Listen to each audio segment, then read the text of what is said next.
저희 교회 표를 두 개를 잡았어요. 하나는 여호와 보시기에, 또 한 가지는 함께. 그렇게 두 가지의 표를 가지고 올 한 해는 함께 하나님의 백성들이 또 하나님 나라를 향해서 진군을 했으면 좋겠다 하는 마음입니다. 계속적으로 이 여호와 보시기에 이 문구가 마음 가운데 오랫동안 있었거든요. 여러분, 창세기 1장에서는 여호와 보시기에 좋았더라, 하나님 보시기에 좋았더라, 이 구절이 6번이 반복돼요. 사실은 이게 성경 전체의 주제입니다.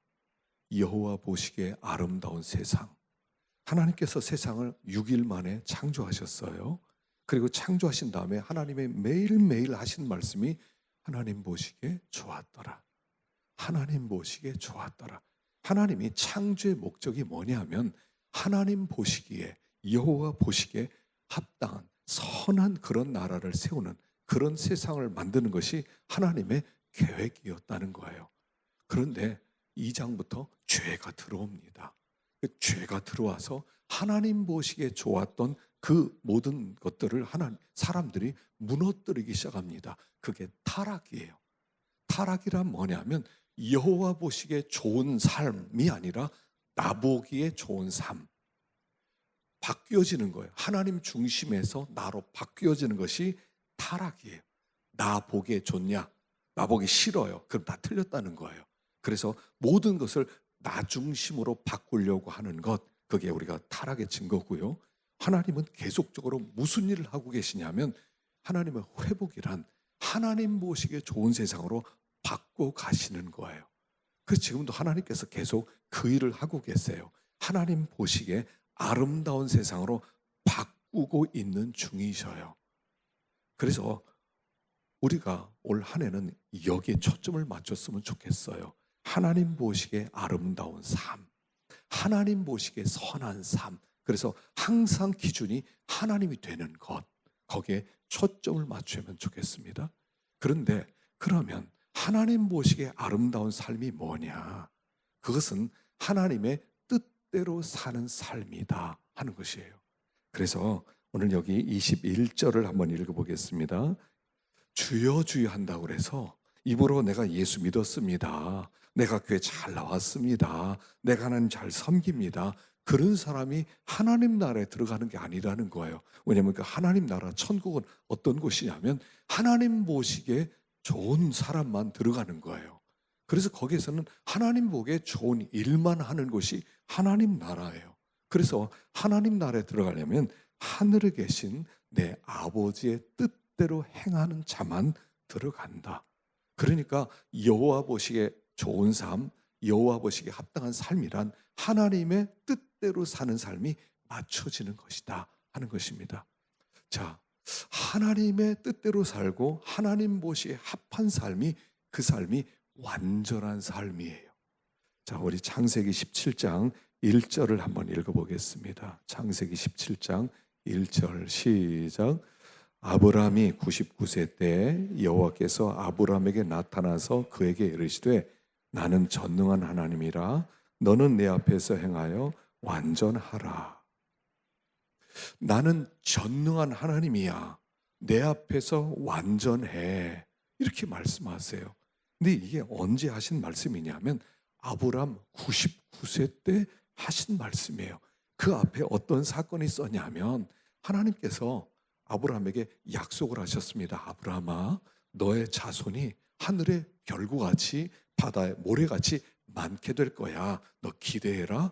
75세 때 말씀을 하셨어요. 그의 아내 사레는 65세 때 말씀을 했어요. 그런데 그들이 예 하고 기다렸습니다. 기다렸는데 10년을 기다렸어요. 그런데 아무 일도 안 일어나요. 그래서 무슨 일을 했냐면 하갈이라는 첩을 얻어서 아이를 낳았어요. 그 아들이 이스마엘이라는 아들이에요. 그리고 그 아들이 그 13살 되었을 때 13년 지난 다음에 하나님이 아브라함에게 나타나서 아브라함아, 나 전능한 하나님이야, 내 옆에 완전해라, 이렇게 말씀하세요. 여기 전능한 하나님, 엘샤다이. 샤다이란 뭐냐면 나는 모든 일을 충만하게 할 수 있는 분이다, 이런 뜻이에요. 하나님은 모든 것을 충분하게 해낼 수 있는 능력이 있는 분이라는 거예요. 그러니까 너 나 믿고 내 앞에 완전해, 이렇게 말씀하세요. 여기 완전하다는 것은 너 완전하게 살아, 이런 뜻이 아니에요. 왜냐하면 인간은 완전하게 살 수가 없어요. 인간은 스스로 하나님을 기쁘시게 못하게 돼 있어요. 그 말 뒤에는 네가 나를 돕겠다고 첩을 얻어서 애를 낳아서 그 애를 하늘의 별처럼 만들겠지, 나는 그런 방법을 안 해. 나는 충분히 네가 100살 되어도 아이를 낳게 할 수 있고, 너의 아내가 사레가 90살 되었어도 나는 아이를 낳을 수 있는 엘샤다이 하나님이야. 너 따라오기만 해, 이런 뜻이에요. 그러니까 우리가 어떻게 하나님의 일을 하냐면 하나님의 뜻에 순종하기만 하면 돼요. 그러면 하나님이 엘샤다인 하나님이 일을 다 하세요. 자꾸 신앙생활을 도덕적으로 하려고 그래요. 왜냐하면 하나님의 생각은 이해가 안 되니까. 내 이성을 뛰어넘는 전능의 생각은 이성으로 이해가 안 돼요. 그러니까 어떤 이해가 안 되는 말이 딱 들리면 금방 우리는 믿지를 못하고 마음이 불편해지는 거예요. 베드로가 바다 위를 걸었어? 오병이어로 5천 명을 먹였어?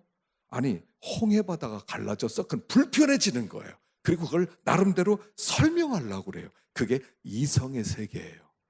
그게 우리들의 세계예요. 성경의 세계는 그래서 믿음의 세계예요. 세상 사람들은 그게 이해를 못해요. 하나님을 모르는, 믿음을 받지 못한 사람은 이해를 못해요. 하나님은 그렇게 역사를 안 한다는 거예요. 하나님은 상식적이라는 거예요. 하나님은 상식을 뛰어넘는다는 게 전능 엘샤다이라는 뜻이에요. 제가 아주 좋은 부부를 만났어요. 이 친구가 카나다 캘거리에서 바이블 칼리지를 마쳤어요. 4년을. 그리고 한국 들어와서 군대를 갔다 와서 침례 신학대학을 들어갔어요. 그리고 이제 그 부부인데 여자는 뉴욕에서 10년 동안 미술을 공부했어요. 아주 좋은 학교에서요. 그래가지고 이제 웬만한 데는 다 취업될 수 있어요. 그런데 취업해서 회사가 원하는 그림을 그리려면 아주 선정적이고 아주 원색적인 그림도 그려야 되는데 자기는 그걸 못하겠더래요. 그래서 직장에 취업을 안 하고 한국에 나왔어요. 둘이 만났어요. 그리고 결혼을 했어요. 이 사람들이 이렇게 결정했어요. 우리 살아가면서 하나님의 뜻대로 한번 살아봅시다. 그리고 이 형제는 신학교를 다닌 걸 휴학을 했어요. 진짜 목사 되는 게 하나님의 뜻인지 나 한번 확인해 보고 싶다. 그리고요, 신학교 다니다가 휴학계 내고 나왔어요. 그리고 취업을 했어요. 은행에 계약직으로 취업했어요. 여자는 직업도 가지 않고 그냥 살아가요. 집에 차도 없어요. 뭐 얼마를 받겠어요? 계약직이니까 많이 받지도 못해요.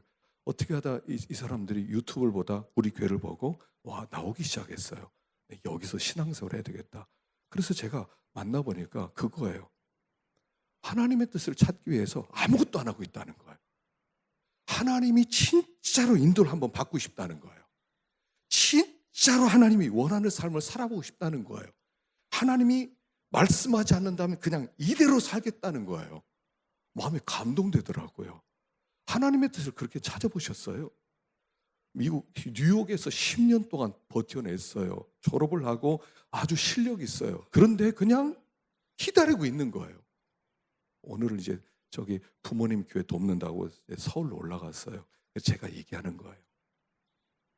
하나님의 뜻을 한번 찾아보겠다고, 하나님의 뜻을 한번 순종해 보겠다고 모든 일을 멈추고 있는 거예요. 감동이 되더라고요. 제가 이게 여호와 보시기에 선한 삶을 살겠다는 결단이에요. 올해는 한번 하나님의 뜻대로 한번 살아보자는 거예요. 내 계획대로 다 세워놓고 하고 싶은 거 다 세워놓고 그대로 가는 게 하나님 따라오세요라는 게 아니라 하나님의 뜻은 어디 갔는지 없어져 버렸어요. 하나님은 그냥 뜻도 없는 분 같아요. 내가 뜻 세우고 따라오라고 하면 하나님 따라오는 것 같아요. 일생 그렇게 살아왔어요. 그게 여호와 보시기에 아름다운 삶이 아니라는 거예요. 올해는 여호와 보시기에 진짜 좋은 삶을 한번 살아보자는 거예요. 성령이 우리를 감동하시면 그대로 순종해보고, 하나님이 인도하면 그 길이 어떤 길이든지 그냥 그대로 가보고, 그랬을 때 우리의 삶이 어떻게 하나님이 간섭하는 삶이 되는지를 한번 체험해 보자는 거예요. 이게 여호와 보시기에 선한 삶이에요. 그래서 이번에 큐티 주제도요, 제가 제목을 그렇게 했어요. 여호와 보시기에 좋은 새 창조의 하루를 위해서. 좀 길지만요, 여호와 보시기에 좋은 하나님의 뜻대로 살 때 그 하루는 새 창조의 하루가 될 거라는 거예요. 크로노스의 삶이 아니라 카이로스의 삶이 될 거라는 거예요. 제가 10가지로 한번 생각해 봤어요. 자, 첫 번째, 감사하라. 십자가의 사랑에 감사하고 범사에 감사하는 것. 두 번째, 기도하라. 매 순간 하나님을 기억하며 그 앞에 있는 것. 세 번째, 사랑하라. 내가 사랑하니 너희도 사랑하라. 네 번째, 증인되라. 성령 충만으로 삶으로 증언하라. 다섯 번째, 거룩하라. 하나님의 소유로 구별되게 살라. 여섯 번째, 회개하라. 나의 길에서 돌이키면 변화된다. 겸손하라. 자기를 생각하지 않고 주님처럼 나보다 남을 높이는 것. 여덟 번째, 충성하라. 전심을 다해 한 주인만 섬기는 것. 아홉 번째, 인내하라. 합력하여 선을 이루실 하나님을 믿고 견디는 것. 열 번째, 평안하라. 하나님이 나의 보호자 되심을 믿는 것. 오늘은 첫 번째로 감사하자는 거예요. 먼저 성부 하나님의 은혜입니다. 에베소 1장 4절. 하나님께서 우리를 창세전에 선택해 주셨대요. 그리고 예수 그리스도를 통해서 우리를 거룩하고 흠이 없게 만드실 계획을 갖고 있으셨어요. 그래서 우리를 하나님이 계획하시고 하나님이 예정하신 대로 우리를 구원하기 위해서 당신의 독생자를 이 땅에 보내주셨다는 거예요. 여러분, 사랑이란 건 뭐냐면 주는 거예요. 내가 무엇을 줄 수 있느냐에 따라 그를 향한 사랑이 결정되는 거예요. 여러분, 가장 사랑하는 사람이 자녀들이죠. 자녀들에게 무엇을 줄 수 있어요? 다 줄 수 있다고 생각하잖아요. 다 줄 수 있죠. 그 사랑이에요. 하나님이 우리를 사랑하는데 얼만큼 사랑했냐면 독생자를 주실 만큼은 사랑했어요. 하나님에게, 충만한 하나님에게 모든 게 다 있는데 그 중에 가장 귀한 게 독생자 예수님, 자기 아들이에요. 그 아들을 우리에게 내어주셨다는 거예요. 이 아들을 내어주셨다는 이것을 마음으로 어떻게 표현하셨냐 하면 아브라함 이야기로 표현하셨어요. 아브라함에게 100세에 낳은 너의 아들 이삭을 나에게 바쳐라. 번제로 바쳐라. 이런 번제라고 하는 것은요, 그것은 하나님께 통째로 다 드리는 거예요. 그 심장을 칼로 꼽아서 피를 다 쏟은 다음에, 그 다음에 각을 뜬 다음에 그 각을 태워서 연기로 올려드리는 게 번제예요. 하나님이 아브라함에게 이렇게 말씀하는 거예요. 야, 너 이삭의 가슴을 찔러서 이삭의 피를 뽑아버리고 그리고 껍질을 벗기고 각을 떠서 그걸 나에게 바쳐라 라고 명령을 해요. 그 아브라함이 예 하고 모리아산에 올라가요. 그리고 각을 뜨려고 칼을 드는데 하나님이 됐다 하는 거예요. 이제 네가 나를 사랑하는 줄 알았다. 이게 내가 너에게 하고 싶은 일이다 하는 거예요. 아브라함은 이삭을 바치지는 않았어요. 근데 하나님은 마치 자기 아들 이삭처럼 우리에게 주신 거예요. 아브라함과 언약을 세웠습니다. 그 구약 시대에 그 언약은 어떤 언약이냐면 약한 나라와 강한 나라 사이에서 언약을 맺어요. 네가 내 말 들으면 내가 너 보호할게. 이게 종주국 언약이에요. 하나님과 아브라함 사이에 그 언약을 맺어요. 그 언약을 세우려면 어떻게 하냐면 짐승을 쪼개야 돼요. 소를 반을 딱 나눠요. 양도 반으로 나눠요. 그 비둘기는 너무 작으니까 한 마리 한 마리를 놔둬요. 그리고 거기를 쪼갠 짐승 사이를 지나가는 것이 조약이에요. 그게 언약이에요. 아브라함에게 그걸 다 쪼개놓고 하나님이 거기를 지나가세요. 그 이야기는 언약을 못 지키면 몸이 쪼개져서 죽는다는 거예요. 자, 그런데 아브라함과 하나님 사이의 언약을 누가 못 지켜요? 아브라함이 못 지켜요. 이스라엘과 하나님 사이의 언약을 이스라엘 백성이 못 지켜요. 십계명을 주셨어요. 근데 십계명을 못 지켰어요. 그러면 어떻게 되냐면 이스라엘 백성을 쪼개야 돼요. 반으로 쪼개서 다 죽여버려야 돼요. 근데 하나님이 야 아서라 너희들 쪼개지 말고 내가 쪼개지 마. 그게 예수님의 십자가 사건이에요. 내 아들 보내서 내 아들 반으로 쪼개 죽일게. 이게 십자가예요. 우리가 언약을 지키지 못했는데 벌은 하나님이 받으시는 거예요. 그것을 위해서 독생자를 내어주신 하나님의 사랑이라는 거예요. 이걸 기억하라. 이걸 감사해라 하는 거예요. 두 번째는 예수님이 이 세상에 오셨어요. 하나님께서 가서 네가 죽어야 되겠다. 그래야 저들이 내 백성 된다. 그래서 예수님이 이 땅에 내려오셔서 우리를 위해서 십자가에서 죽어주셨어요. 에베소서 1장 7절 말씀, 예수님께서 피를 뿌려서 우리를 죄 사해 주셨다는 거예요. 피를 뿌려서 우리를 대신해서 예수님이 몸이 쪼개지셨다는 거예요. 하나님의 심판을 받아서 몸이 쪼개지심으로 말미암아 우리를 구원하셨다는 거예요. 이걸 기억하라는 거예요. 우리 신앙생활은 뭐냐면 예수님의 그 십자가에서 피 흘려 죽인 사랑으로부터 시작되고 그 피 흘린 사랑이 우리에게 능력이 되고 그 피 흘린 사랑이 우리를 천국까지 이끌어가는 거예요. 우리 신앙생활에 있어서 예수님의 십자가의 죽으심 아니면 우리는 아무것도 아니에요. 신앙생활은 예수님의 십자가와 예수님의 부활로 모든 게 다 이루어지는 거예요. 주님은 세 가지로 고난을 받으셨어요.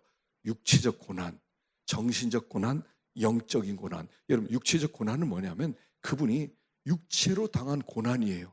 매를 맞고요, 또 채찍을 맞고요, 또 침뱉음을 당하고요.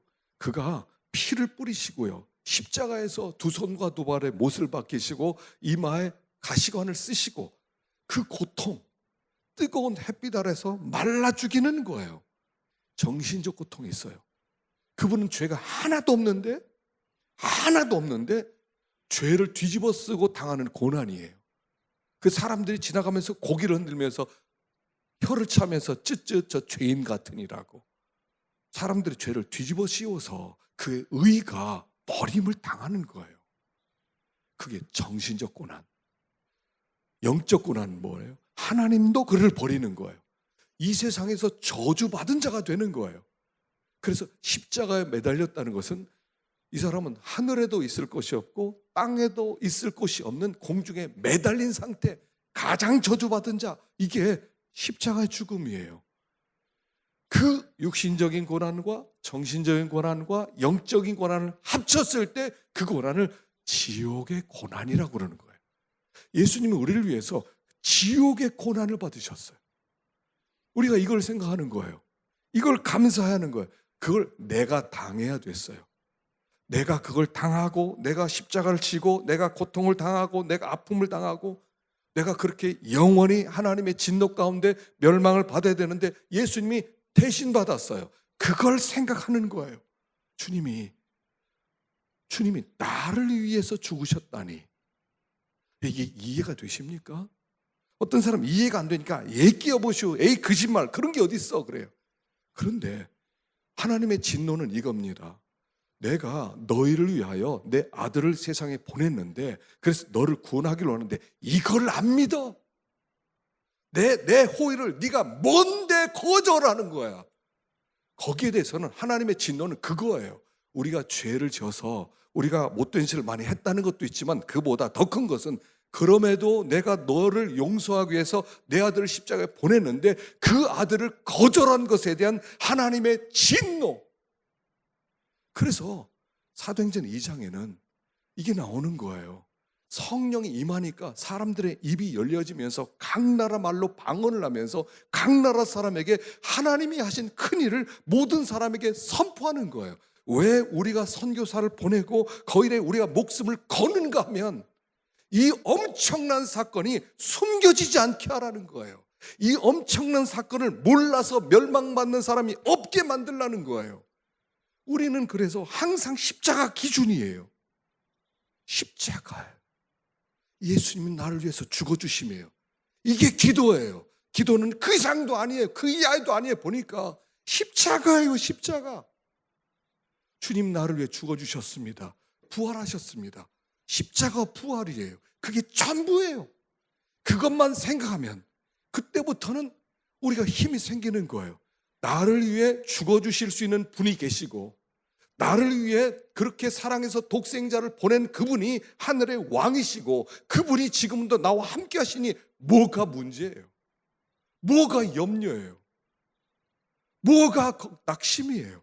그분이 우리에게 계시는데 우리가 늘 넘어지는 이유는 뭐냐면 그 사랑을 망각해서 그러는 거예요. 그래서 우리가 감사하라 그럴 때는요, 사실은 여러 개 중에 하나예요. 하나. 모든 축복은 다 예수님의 십자가 부활을 통해서 왔어요. 모든 축복은 다. 어떻게 내가 올해 좀 힘있게, 능력있게, 권세있게 살 수 있을까? 간단해요. 십자가로 오세요. 십자가를 붙드세요. 나를 위해 죽으신 십자가, 나를 위해서 그 예수를 보내신 하나님, 그리고 성령님께서 지금도 내 안에서 계속해서 이 예수님이 지금도 살아계시고, 그리고 너를 그렇게 사랑하시는 하나님이 지금도 너를 위해서 역사하시고, 너의 앞길을 준비하시고, 그 하나님이 너와 동행하시고, 악한 자가 건드리거나 만지지 못하게 만드는 그 하나님이 너에게 있다는 거예요. 뭐가 문제예요? 우리가 늘 넘어지는 거, 걱정하는 거, 여기서 넘어져요. 내가 자꾸 뭔가 하려고 그래. 내 문제를 내가 해결하려고 그래. 내 인생을 내가 책임지려고 그래. 그건 다 우상숭배예요. 내 인생 내가 책임지려고 하는 모든 것들은 다 우상숭배예요. 하나예요. 그분이 책임지시겠다는 거예요. 독생자를 보내주시고, 내가 저 예수로 말미암아 너의 영혼을 책임지 마, 걱정하지 마. 그분을 붙들기만 하면 돼요. 거기서부터 능력이 오고, 거기서부터 권세가 오고, 거기서부터 아무도 건드리지 못하는 담대함과 기쁨이 다 오는 거예요. 예수 십자가에서. 그래서 우리가 이 첫 시간에 다시 십자가로 돌아가야 돼. 준비하다가요, 이 찬양이 생각났어요. 이게 제 좋아하는 찬양인데, 왜 날 사랑하나, 사랑이 구주를 죽게 했네, 왜 날 사랑하나, 겸손히 십자가 지셨네, 왜 날 사랑하나. 여러분, 우리가 잘났어요? 그렇게 의로우세요? 그렇게 우리가 그렇게 신사해요? 아니에요. 우린 내놓을 수 없는 죄악들이 너무나 많아요. 우린 쓰레기예요, 쓰레기. 그런데 왜 나를 사랑하세요? 타락이 뭐냐? 이 사랑에 대한 감격을 잃어버리면 타락이다. 그렇게 배웠어요. 사랑에 대한 감격을 잃으면 타락이다. 이렇게 큰 은혜와 사랑을 베풀어 주셨는데 이걸 잃어버리면 타락이다. 그래서 여러분, 이 사랑을 깊이 생각하면요, 이 사랑 안에 거하기만 하면요, 거기에서 능력이 나와요. 주님이 나를 위해 목숨을 버리셨다. 그러면서 이게 깨달아지면 사랑을 알게 돼요. 그리고 그 사랑을 알면 그때부터 내가 내 목숨을 내어놓을 수 있는 능력이 나와요. 순교자들이잖아. 예수님이 12제자는 다 순교했어요. 어떻게 이래요? 그들은 사도들이고 특별하니까 그렇게 순교했지. 우리는 그런 능력이 없어. 그런 사람들이 아니야. 어떻게 그래요, 그게? 저도 지금 늘 순교에 대한 이야기를 하지만 과연 그런 일이 있을 때 내가 순교할 수 있을까? 주기철 목사님처럼 순교할 수 있을까? 손양은 목사님처럼 순교할 수 있을까? 자신이 없어요. 솔직히 자신이 없어요. 말은 순교합시다 하지만 자신이 없어요. 왜 자신이 없어요? 그 십자가의 사랑이 아직 충만하지 않아서 그래요. 이들은 주님이 죽으신 그 현장에 있었던 사람들이니까 그들은 그런 감격과 기쁨이 있었는데 우리는 먼 얘기 같아요.